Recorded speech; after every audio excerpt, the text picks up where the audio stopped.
Olá, você está no canal Laís Vasconcelos com a Bíblia. Aqui abordamos temas bíblicos na intenção de edificar a sua fé. Por isso, inscreva-se no canal, ative o sininho para receber as notificações, curta e compartilhe.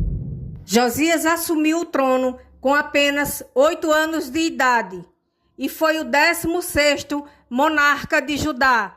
A expressão não se desviou nem para a direita, nem para a esquerda. É usada em 2 Crônicas 34, versículo 2, para demonstrar a retidão de Josias, que aos 16 anos começou a buscar o Senhor e aos 20 começou a purificar Judá e Jerusalém dos altos, bosques e imagens de escultura e fundição erigidas por Amon e Manassés, respectivamente, seu pai e seu avô. Ele reinou aproximadamente entre 641 ou 640 a.C., dependendo do sistema de datação, a 609 a.C., e foi responsável pela extinção dos altares de Baalins e das imagens do sol, e reduziu a pó as imagens de escultura e de fundição, promovendo uma reforma religiosa em todo o país, estendendo essa purificação às cidades de Manassés, Efraim, Simeão e a região de Naftali. Mas foi no 18º ano de seu mandato que aconteceu algo inesperado, quando enviou 3 representantes para repararem o templo: Safã, escrivão, filho de Azalias; Maaseías, governador da cidade; e Joá, filho de Joacás, cronista real. Eles procuraram o sumo sacerdote Ilquias para entregar o dinheiro que tinha sido levado à casa do Senhor e que os levitas, guardas da porta, haviam recolhido de Manassés, Efraim, de todo Judá e Benjamim, bem como do remanescente de Israel.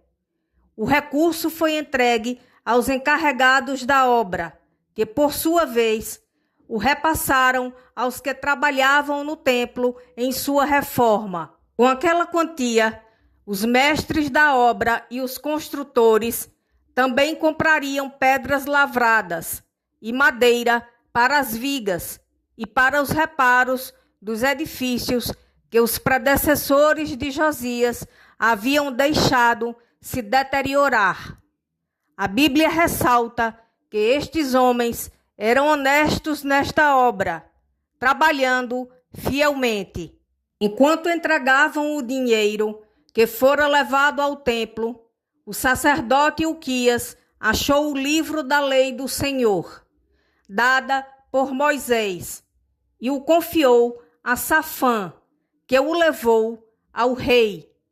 Quando este leu o que está escrito na lei para Josias, ele rasgou suas vestes em sinal de humilhação e o mandou, juntamente com Ilquias e mais 3 emissários, consultarem ao Senhor sobre as palavras da lei, pois concluiu que era grande o furor de Deus, uma vez que seus antepassados e do povo não guardaram o que ordenava aquele livro. Eles foram até uma profetisa chamada Hulda, esposa de Salum, neto de Arás, guarda das vestimentas. A mensagem do Senhor, por meio de sua serva, foi que sobreviria o mal sobre aquele lugar e sua população, porque haviam abandonado o Senhor para adorarem outros deuses. No entanto, como o rei de Judá enternecera seu coração, se humilhara e chorara diante de Deus, o Senhor o ouvira, e ele seria recolhido aos seus pais sem ter visto a aplicação do juízo de Deus. Então, Josias subiu ao templo com os moradores de Judá, e leu o livro do concerto achado por Ilquias, e tirou todas as impurezas das terras dos filhos de Israel, e obrigou os seus habitantes que cultuassem e servissem ao Senhor.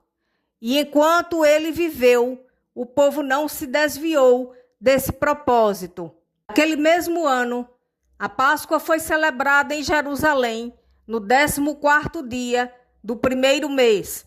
E Josias deu ordem aos levitas, que ensinavam a todo Israel e estavam consagrados ao Senhor, que colocassem a Arca da Aliança na casa do Senhor. Não se sabe ao certo onde a arca se encontrava, nem o motivo pelo qual ela foi retirada de seu lugar no templo.